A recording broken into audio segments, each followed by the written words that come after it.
Deus nesse instante com o hino de número 379.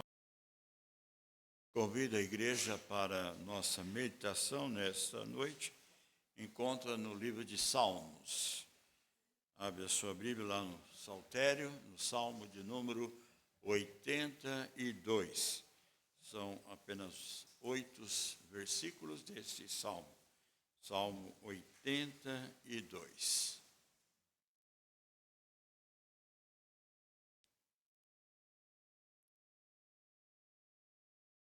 Assim diz a palavra do Senhor.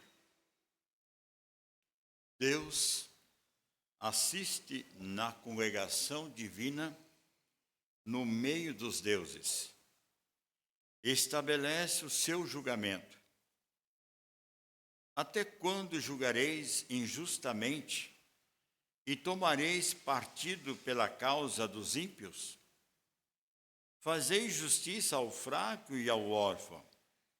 Procedei retamente para com os aflitos e os desamparados. Socorrei o fraco e o necessitado.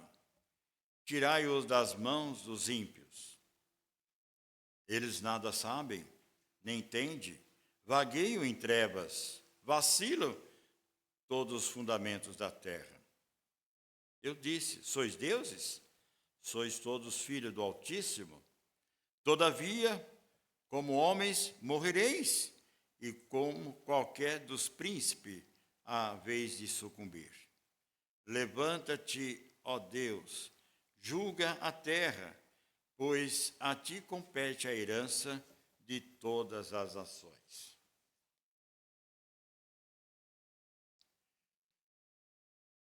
Sem dúvida, irmãos, que cada ano que passa nós temos algumas datas expressiva, significativa, histórica, seja ela no contexto da família, na família da fé e também em nossa pátria. A data de hoje nos reporta a uma mensagem que foi dada num grito de um imperador para que essa nação se tornasse livre. Livre de uma outra nação e pudesse ter o seu próprio governo, sua própria administração. Se passaram 203 anos dessa história. Essa história que nós conhecemos. Quando olhamos para o cantor e toda a sua equipe de músico, Asaf, ele não só é esse músico que canta vários salmos, mas ele como um pregador também. Através do louvor faz uma advertência para toda a nação, para todo o povo de Israel, e não porque todos os povos.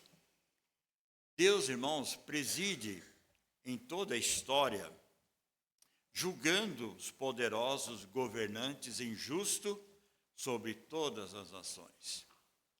Nenhum injusto, nenhum governante ficará sem a punição de Deus. Pode passar o tempo, pode passar anos. Você possa imaginar, e eu também, como assim? Como é que acontece isso, né? Naquele governo, naquela Câmara, naquele lugar? Como assim? Senhor, onde é que o Senhor está? Na história, irmãos, não é como nós queremos ou imaginamos, mas é conforme os critérios divinos de Deus. E isso muitas vezes falta a nós a compreensão de entender que Deus sempre age na história. Ele não deixa as coisas passar sem a mão e a ação soberana de Deus. Nós podemos ter vários exemplos de Deus fazendo justiça no decorrer da história e continuar fazendo isso até o grande dia do Senhor. Mas qual é o quadro atual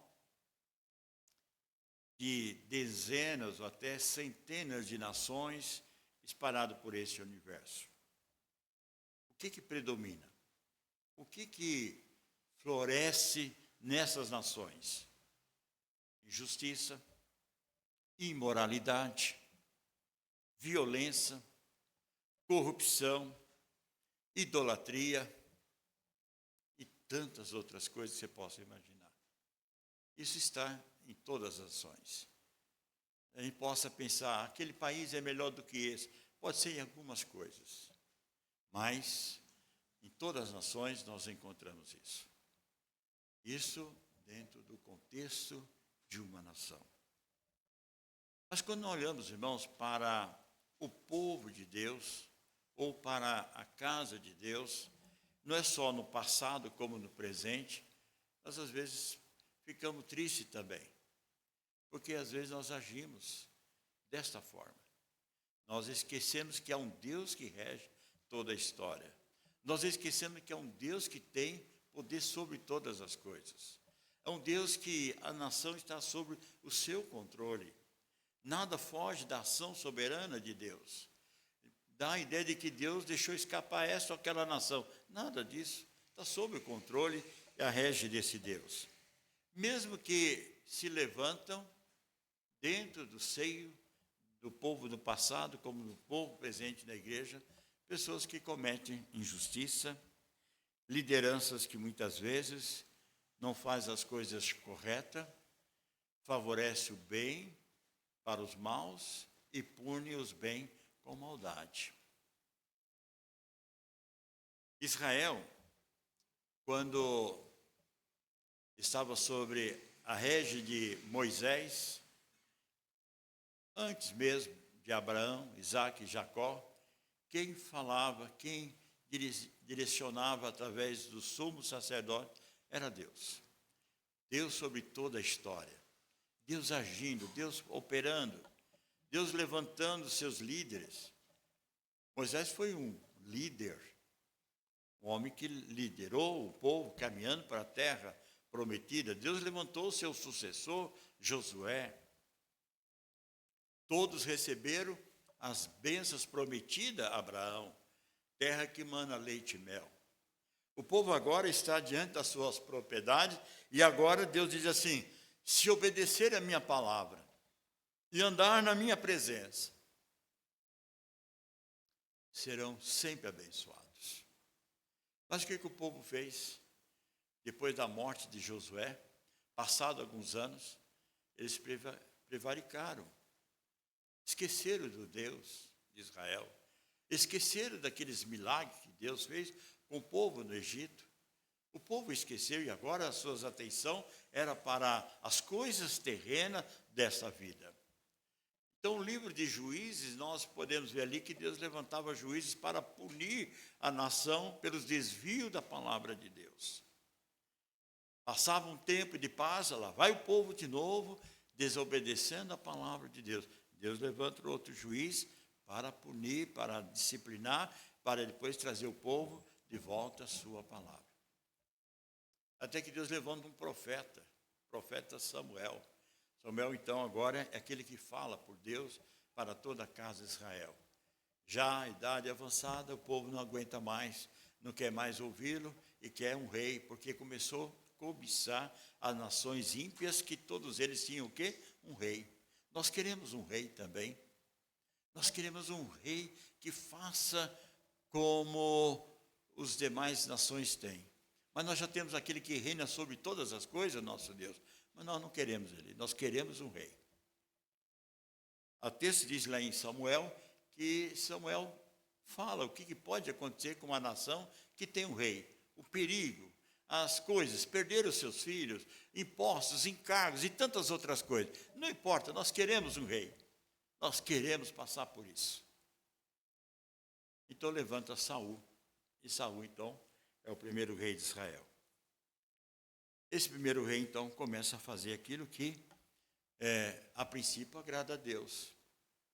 Depois vão desviando do caminho do Senhor. Um homem que buscou a sabedoria, o homem que alcançou a história bíblica lá em Reis, que é o homem mais sábio sobre toda a terra. Porque ele não pediu riqueza, não pediu nada a não ser sabedoria. Esse homem cercado por essa sabedoria, agora ele coloca isso no esquecimento e começa a fazer as coisas que não agradam a Deus, a ponto de cometer pecados absurdos, como a Bíblia registra. A história vai se repetindo. Entra um rei, sai outro rei, entra um rei, sai outro rei. O texto diz, alguns fizeram aquilo que é reto ao Senhor.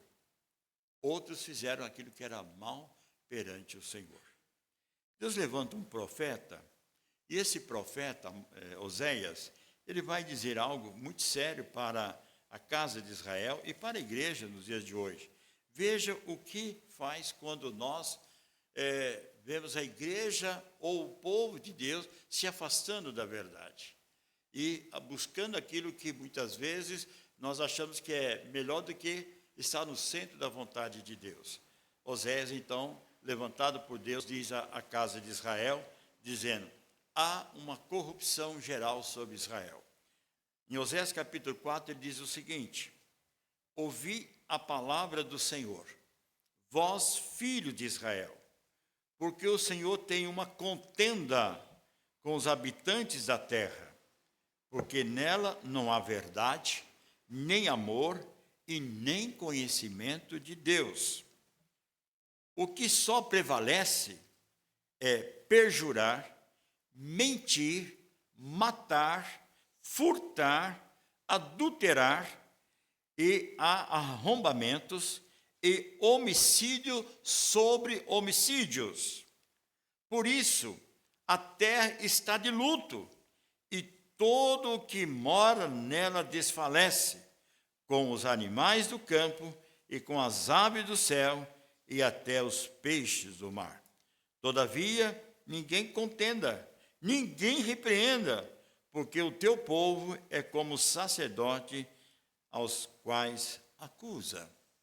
Ainda nós olhando, irmãos, para essa palavra do profeta Oséias, nos faz lembrar, irmãos, também de um outro profeta, Miqueias, quero que você veja também no capítulo 3, o que Deus levanta em épocas diferentes, alertando o povo de Deus, e na palavra de Deus nos alerta também. Em Miqueias capítulo 3 diz assim, versículo 1 e versículo 2. Disse eu, ouvi agora, vós, cabeça de Jacó, e vós, chefe da casa de Israel. Não é a vós outros que pertence saber o juízo? Os que aborreceis o bem e amais o mal, e deles arrancas a pele e a carne de cima dos seus ossos? Aí vai descrevendo. Aí chega no versículo 9, diz assim, ouve agora isso, vós cabeça de Jacó, e vós chefes da casa de Israel, que abomináveis o juízo, e perverteis tudo que é direito, edificais a Sião com sangue e a Jerusalém com perversidade. Os seus cabeças dão as ameaças por suborno, o seu sacerdote ensina por interesse, e os seus profetas adivinham por dinheiro, e ainda encostam ao Senhor dizendo, não está o Senhor no meio de nós? Nenhum mal nos sobrevirá. Portanto, por causa de vós, Sião será lavrada como um campo, e Jerusalém se tornará em montões de ruínas, e monte do templo numa colina coberta de mato. Irmãos, o povo de Deus brincou com o Deus de Israel. E a gente vê hoje, irmãos, que nós, muitas vezes, no seio da igreja do Senhor Jesus, em regra geral, alguns brincam com as coisas de Deus. Esquece que há um Deus todo-poderoso, um Deus amoroso, um Deus misericordioso, mas um Deus de justiça. Quantos líderes, irmãos, têm feito justiça para agradar a uns e outros têm feito injustiça por próprio interesse e benefícios próprios. Isso que nós presenciamos, irmãos, na regra geral, às vezes dentro da igreja do Senhor. Quantos irmãos têm sido injustos pelos próximos, né? Quantas pessoas, muitas vezes, não praticam aquilo que é correto.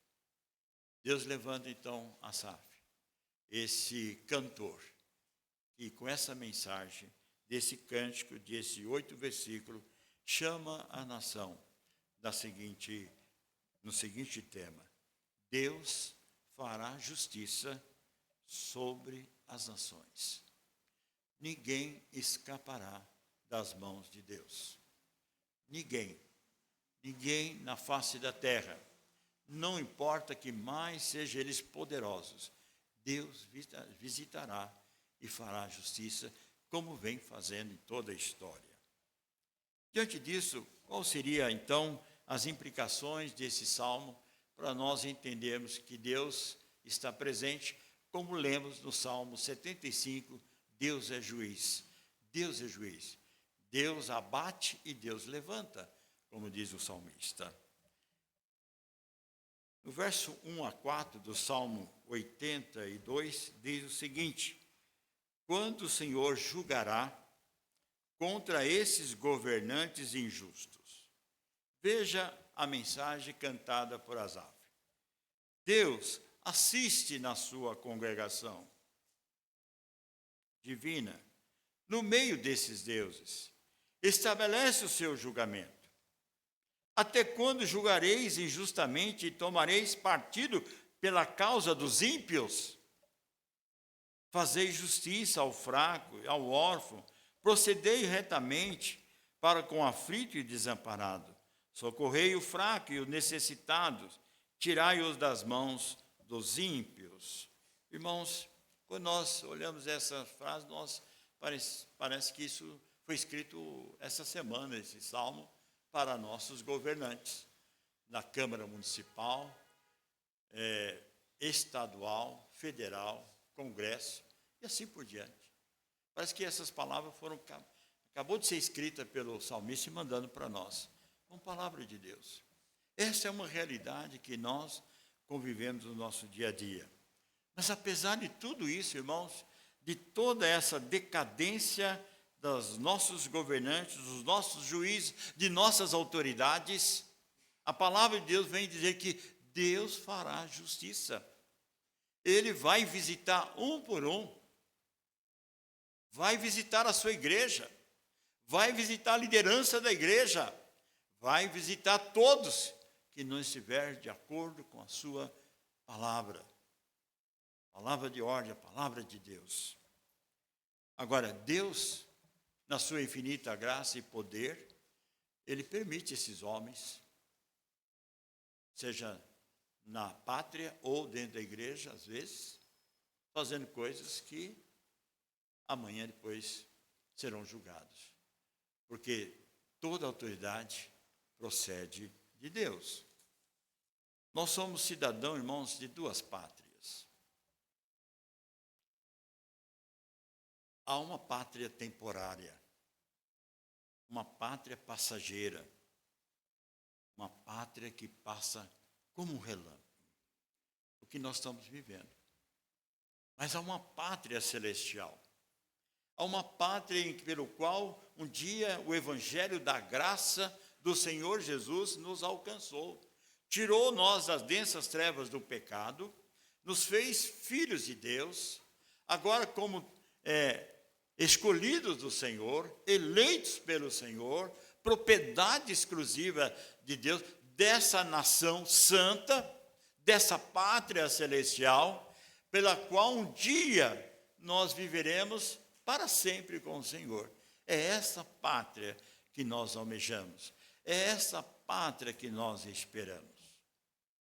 Mas enquanto isso, Deus está dando a você o privilégio, a mim e a você, alguns anos para viver nessa pátria. Mas viver como cidadão que esteja em consonância aos princípios que regem a Sagrada Escritura, a palavra de Deus. Para que nós saibamos administrar o nosso lar, saibamos administrar a casa do Senhor e que saibamos ser bênção também diante dessa sociedade marcada por toda a injustiça que você possa imaginar. Irmãos, Lutero, quando estava na Alemanha, ali vendo aquela guerra dos camponeses na Alemanha, ele cita esse salmo por várias vezes para um que era daqueles que estavam na incumbência da liderança. E ele queria fazer o que era certo, o que era correto. O texto diz que Lutero lia várias vezes esse salmo para esse líder, para que ele pudesse fazer aquilo que era justo, aquilo que era correto, aquilo que agrada o Deus de Israel. Diante disso, irmãos, Deus espera também dos nossos governantes. Mas se isso não acontece, está você como igreja, eu como povo de Deus, para nós fazermos aquilo que precisa ser feito, sem sair dos princípios estabelecidos pela palavra de Deus, que é a nossa regra de fé. Esses homens eram considerados, na linguagem aqui do salmista, deuses. O que significa isso? Eles eram Deus? Não, é que eles, no seu poder de magistratura, no seu poder de rei, se tornavam como se fosse um Deus. Não é assim na história de Faraó e dos reis, que tem aquele ditado que se a mão virar assim, morre ou vive. O poder está na mão do rei. O poder está na mão daquele juiz que vai dizer se vive ou morre. Eu sou poderoso, eu tenho toda a autoridade. Está sobre mim essa autoridade. Ninguém pode tirar isso de mim. É a cabeça do homem, esquecendo que nada ele tem a não ser daquele que vem de cima e que dá providência para ele. Então, eles acabam se tornando, nos dias de hoje, como deuses. Mas a palavra de Deus vai dizer à frente o que pode acontecer com esses que acham que são deuses. Mas o que é que Deus espera dos nossos governantes? O que é que Deus espera da igreja? Está aqui no verso 3, 4. Esse é o papel da igreja. Fazer justiça, fazer aquilo que é justo, aquilo que é correto, cuidar dos fracos, dos órfãos, fazer da igreja para que ela não esteja presa nas mãos daqueles que são inimigos da cruz de Cristo. Fazer no sentido de socorrer os necessitados. Esse é o papel da família da fé. Quando nós tivemos algum momento aqui na oração de intercessão, nós vimos aqui, irmãos, vamos acolher os que estão fracos na fé.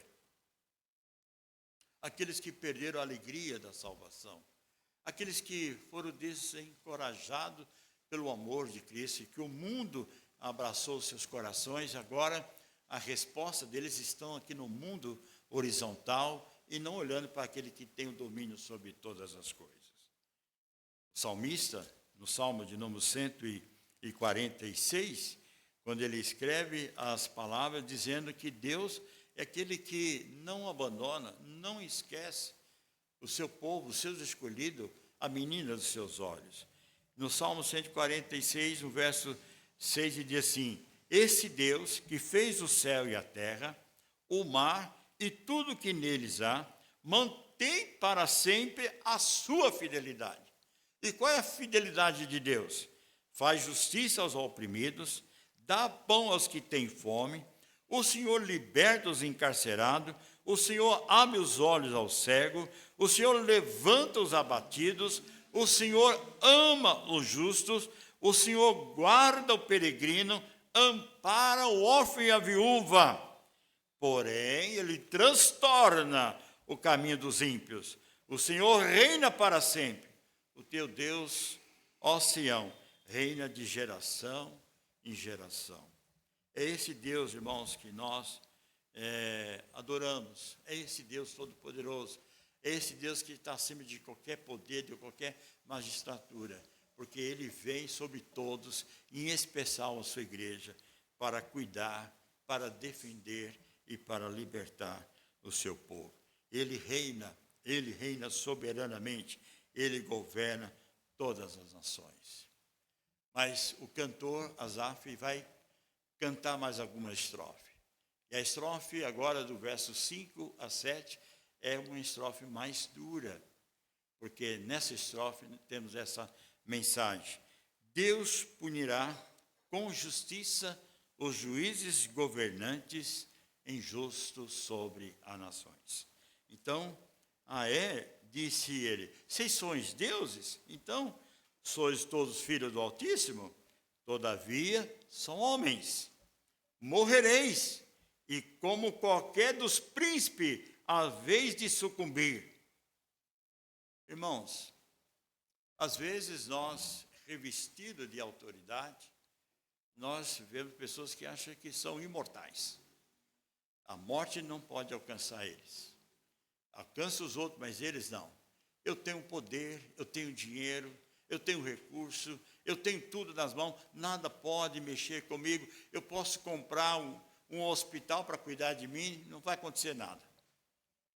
O dono da revista Abril, ele morava na Paulista, numa torre onde tinha o heliporto, para que numa emergência ele tinha o seu helicóptero particular para levar rapidamente para o hospital. Não bastasse isso, ele tinha uma clínica médica na sua própria casa.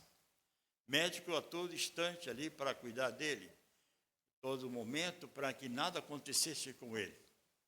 É como se fosse vários vigilantes ali com ele da saúde. E ali estavam os melhores médicos que eles podiam pagar aquela família para cuidar daquele dono daquela empresa. Mas um belo dia, com os médicos, com os melhores especialistas, sentado no sofá, veio a falecer. O ar parou. O dinheiro não pôde comprar. E não compra. Deus fará assim também. Eu posso punir, eu posso castigar, eu posso fazer injustiça, eu posso fazer maldade, eu posso prender, eu posso fazer o que for. Mas Deus cobrirá no seu devido tempo. A igreja de Cristo também. Quando ela deixa de fazer, Deus há de cobrar, há de disciplinar cada um de nós se nos fizermos de acordo com a palavra do Senhor. Como igreja do Senhor, irmãos, nós precisamos entender essa verdade, que são homens poderosos. Nada entende, nada compreende, são ignorantes. Mas, veja bem, eles serão passíveis de serem punidos e repreendidos por Deus. O profeta Isaías, no capítulo 5, ele vai alertar mais uma vez o Israel, o povo de Deus, quando diz a seguinte palavra, Isaías capítulo 5, verso 20, ele diz assim, olha como estava acontecendo dentro de Israel. Não era na nação pagã, agora era o povo de Deus que estava fazendo isso.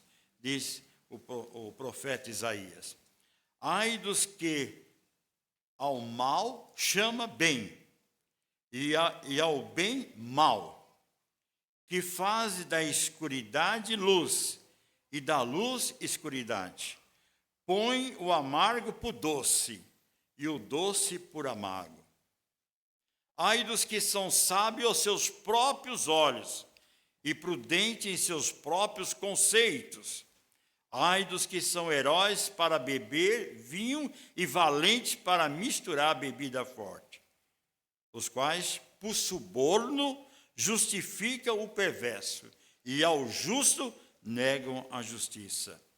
Pelo que, como a língua de fogo consome o restolho, e a erva seca se desfaz pela chama, assim será a sua raiz como podridão, e a sua flor se esvanecerá como pó, porquanto rejeitaram a lei do Senhor dos Exércitos e desprezaram a palavra do Santo de Israel. Irmãos, é uma palavra para nós entendermos que nós não somos deste mundo. Nós estamos aqui para anunciar o Evangelho. Nós estamos aqui para dizer a todos, seja o pequeno, o médio, o grande, o fraco, o forte, a mensagem cristocêntrica. Mas nós não estamos vivendo como fôssemos eternos aqui. Nós somos cidadão temporário deste mundo. A nossa morada é na pátria celestial. A igreja, irmãos, deve estar confiante que chegará esse grande dia que Deus fará justiça sobre o seu povo. Deus não deixará de punir aqueles que não andarem de conformidade à sua palavra. E assim, Asaf, nesse cântico, nos faz lembrar das palavras do Senhor Jesus, escrito pelo apóstolo Mateus, quando no capítulo 25, verso 31 e 32, diz o seguinte: quando vier o Filho do Homem na sua majestade, ou seja, na sua segunda vinda, e todos os anjos com ele, então se assentará no trono da sua glória.